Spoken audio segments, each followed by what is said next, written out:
New Holland 580 baler, roller bearing replacement. Notice string. Let's get you out of there. So what you're gonna need for this guy is a big Phillips. Let's see what guy this guy is. This is what I'm using. It's basically a number 2 Phillips head. And that's going to be for these 3 screws here, here, and here. And you're not going to want to use that for turning the screws, because over on this side they got a little 3/8 nut, or use a 10mm. Both works depending on how much paint's on the nuts. What is it here? Easy access with the socket. Here, this is where you're going to stick your big flat head for grabbing your bearings, because that's all you can use. And there's one right down here somewhere. You can't use the drill. You're going to need a socket wrench. You're going to want to take out these first 2 leaves, whatever you want to call them, elbows. They got 2 bolts here, here, and 2 down there. Same deal on the underside. 3/8 or 10mm, your choice, depending on how much paint.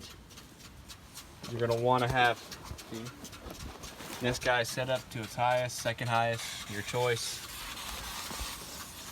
And if you're trying to buy the part itself, just the bearing right here, this comes with only the bearing, no nut, bearing, stud. That's it. It doesn't come with this one nut. You just don't want to go through New Holland for whatever reason, no judgment. There's your part number 40714. I think that's all there is to cover. Oh yeah, you're only going to be able to use a wrench, because sockets won't work, because this guy right here will block your path. You don't want to fight that at all. You're going to want to use a bigger 9/16 at first, and then a ratcheting one up here. You can use silicone spray or a penetrant, whatever you need to loosen it. Other than that, it's real easy. You just stick your flathead in the hole after lining it up for wherever it needs to be.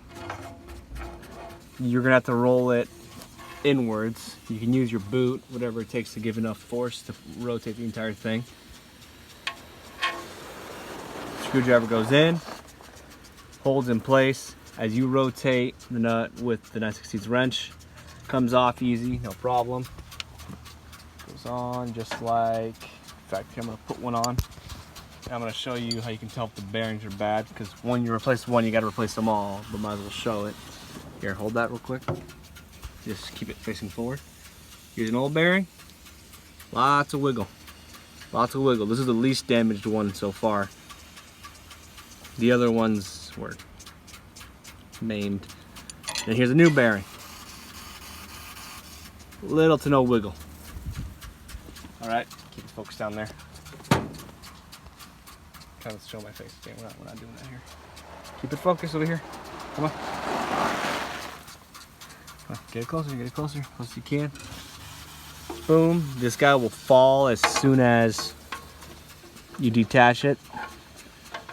Bada bing. Get them lined up. You might have to do some lifting, yada yada. There you go. And if the nut's no good, you don't have to reuse it. You can get another one. It's very fine threads from what it looks like. I can't give you a gauge right now. Just go to your local nut supplier and then they'll give you whatever you need. And I think that's all. That's all you need to know. Adios.